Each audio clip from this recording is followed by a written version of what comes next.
past lives? Do they exist? Is the question.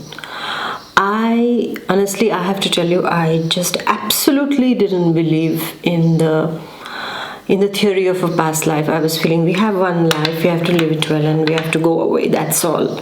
Okay, but then there were certain things that were pushing me to question, how can we just have one life? How can we just have one life? I mean, it doesn't make any sense. Logically also, it doesn't make any sense. I mean, it's like, you are just sent to a school, you are just sent into the kindergarten, and that's it, it's finished for you. It's not like that, right? So in life also, it's like if you have one life, it's like your kindergarten, and then that's it, it's finished for you. How can we believe in that? We have to progress, we have to learn. And then in the real day school, what happens is that then we go to the first grade, to the second grade, and so on and so forth, until we have achieved our masters. And the past life theory also, for me, if I have to take it as a metaphor, I will say that the past lives are like a school, wherein you have a lot of steps until you reach your master's degree. And what is your master's degree? Your master's degree is when your soul has attained its fullest potential, when you have reached your spiritual heights. That is when you have become masters of your own self. That means there is no more negativity left, and all those lessons that you needed to learn, you have learned them. So because of that, each of us has to go through certain lives. Some of the lives will be easier, some of the lives will be difficult. Yeah, according to what we have done. If we have not learned a particular subject in our early school days, we don't learn it properly. For example, for me it was mathematics. I was really bad at calculations. I guess I still am. So likewise, in our life, we had to learn, in our lives, we had to learn something. And if we had not corrected it, then in the next life, we will encounter certain things, or certain people will also come there in order to teach us to attain this. And even if we don't correct ourselves, we still remain weaker on this, and again we go to another life. So for me, past lives are a way in order to help our souls to attain their highest spiritual potential. The background I come from doesn't believe in past lives. Like actually my father is a very scientific person, so I used to debate a lot with him on these things, and he never believed in it. I mean, I am also a science student, and I also had that frame of, no, it is like this, it is like that, and what about the evidence? But then something changed. Something changed in the sense, I had seen certain people, like I went to this stone shop. I'll give you some examples. I went to this stone shop. There was a girl who was just 4 years old. 4 years old, with her father. She had come to this stone shop, okay? Now, these kind of semi-precious stones. And she was there, and I always visit my local stone shop to see what new varieties they get and things like that. So this girl had arrived with her father over there, and she was taking each stone, she was telling the seller to show her the stones. So she used to take it, and then she used to tell the properties of these stones. She used to just look. So I was next to her, and I was finding it quite strange, I thought her father must be a geologist or, an archaeologist, or somebody who was interested in studying all the piers and the stones like that. She was just looking, and she was telling, oh, this is this stone, that is that stone. And then she would tell the properties of the stone. So I was really curious, and I started to take more interest in this little one. Must be 4 years old, 4 years old, I think. Yes, she was. And then I asked her father, I said, wow, she's so intelligent. I said, you are into all this and things? He said, not at all. He said, not at all. Neither me nor her mother, none of us in our family is like that. But since she started to walk and things like that, she used to go in our garden and she used to start digging. And then whatever she used to find, she used to just take it with her little hands and she used to store it. So I was finding it very strange. And she said, like he said that she had that when she was born, as if she was interested in all this. So I was so surprised, and I said, all this, like she knows every story. So we also don't know. So that made me think, nobody has taught her anything, okay? Even if we try to explain, this part of the brain is very developed, or there is a certain kind of extra genius knowledge and all, but that has to come from somewhere. Some children are past incarnations of maybe archaeologists. Some of them are maybe past life astrologers.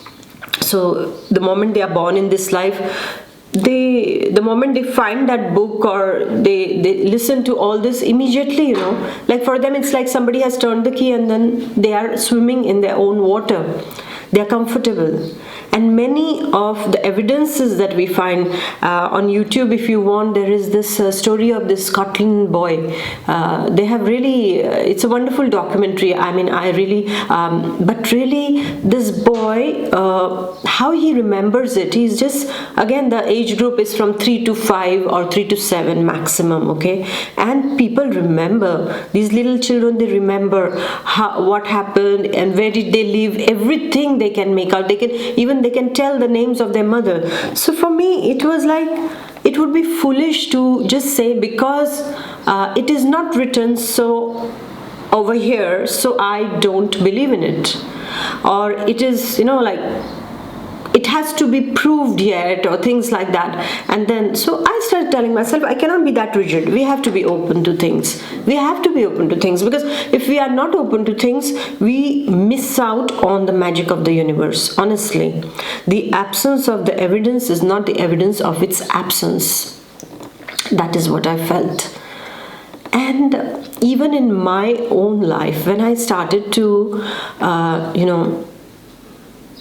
go back into my past, because I myself did my own past life regression, because I needed some questions as to why I used to get certain kind of nightmares.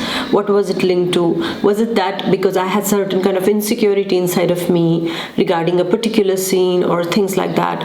And not very long ago, I was into my prayers and meditations, okay? And at that time, I really, there was this kind of, I would say I don't know if I should call it awakening or, the touch of the divine. I don't know what I should call it. But suddenly I saw what I had to see. And that showed me where my fears came from. And I used to be a person who was extremely attached to her parents, extremely. Like I didn't want to, I didn't want to do anything. I didn't want to leave them at all. Since my childhood, always, mommy and daddy's girl, that was it. And afterwards I started questioning myself. It's like, why is there this immense attachment with the parents? What is my problem? Why am I so attached? What is this? Of course, my parents are wonderful people, they're very loving, but then out of my siblings, I was the only one who was so much attached to them, who didn't want to go anywhere, who didn't want to leave go and live anywhere. She just wanted to live with her parents all her life. She just wanted to serve her parents and wanted to just remain devoted to them and God. That's all. That was my life plan, actually, okay, when I was growing up. And suddenly at that time, that revelation that was made to me after my prayers and meditations for long number of hours was that I didn't have anyone in my past life. I didn't have a family. I just didn't have parents in my past life. And because of that, it was explaining, and I was struggling with certain things. I was facing a lot of rejection in my past life. So those fears, those insecurities of being left alone started coming in this life. Right from the beginning, right from childhood, I used to see a lot of things in my dreams. And my parents used to say, oh, children, they get nightmares, they didn't take it to heart. But then as life developed, I said, why do I have that? None of them have it. Why do I have that? Why do I think in a particular language in my head also since childhood? Being an Indian, we have many languages, but I was always thinking in a different language in my head. And I used to feel, why do I think with that particular language? Normally I'm supposed to think in my mother tongue. But no, it was not happening like that. So that was also one of the things that used to trouble, and all this got revealed to me. So it's my own experiences that there was something, and then I went for the past life regression on YouTube. There is a wonderful video on the Oprah show, I think it was, and this person, when I did that, it was a revelation for me. Everything got revealed like a kind of a film, that passes. And a black and white film, and I was happy to see the 3 stages of my life in that particular life that existed before this one. And after I had seen all this, you will not believe, all those fears, everything that was that burden that I was carrying for so many years, like that, it just disappeared. I felt a pull in my heart, honestly I have to tell you. There was a very strong pull in my heart, and it was uncomfortable. But after that, I was like, everything was fine. Everything was fine. I felt free. I just felt free. After that, no fear existed. And the attachments, I watched it as a game. That all these attachments that I'm attached to everyone, these are from this life, and that's it. We are put here to be together. But then, my gratitude was million times more to God, saying that thank you for all these wonderful, wonderful family members that I have today. Because it really revealed to me is that you didn't have anything, and in this life you have something, and tomorrow if I have to go away in another life, it will be a different scenario.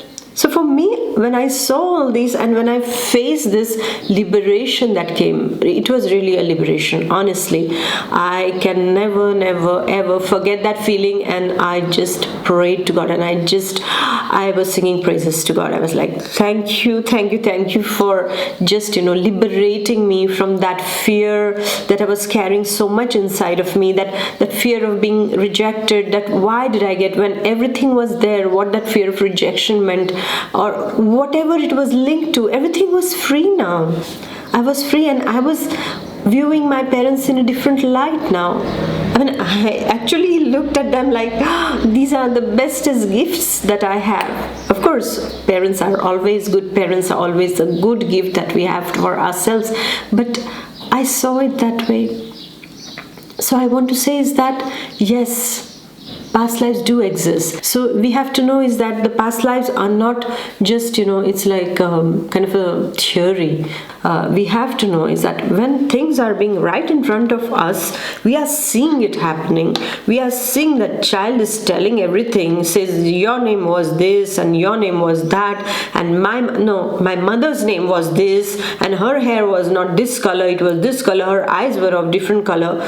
We need to pay heed to it. And then when the child tells you that which town or city or country the child belongs to also, and takes you over there and shows you the house, and that the child enters into that house and says this used to be there, and then you remember that, oh, the child told me all these things before even coming here.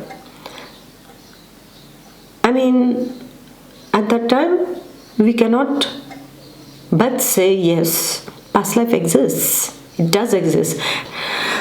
So yes, it was a heart-to-heart talk with you all. So please let me know, what do you feel about past lives? And yes, the people who don't believe in the past lives, please don't say, oh, this is fake and all that. I really don't appreciate it, honestly. So I would like to say that please, like if there is something very constructive or something very interesting, please do comment, but not in an abusive manner. There is always a way in which we can express. So thank you very much, my dear ones, and please do like, share and comment, and please let me know if you had certain experiences in this realm. I'm really looking forward to know about it all. Thank you, and see you next time. Bye bye. God bless. Take care. Bye.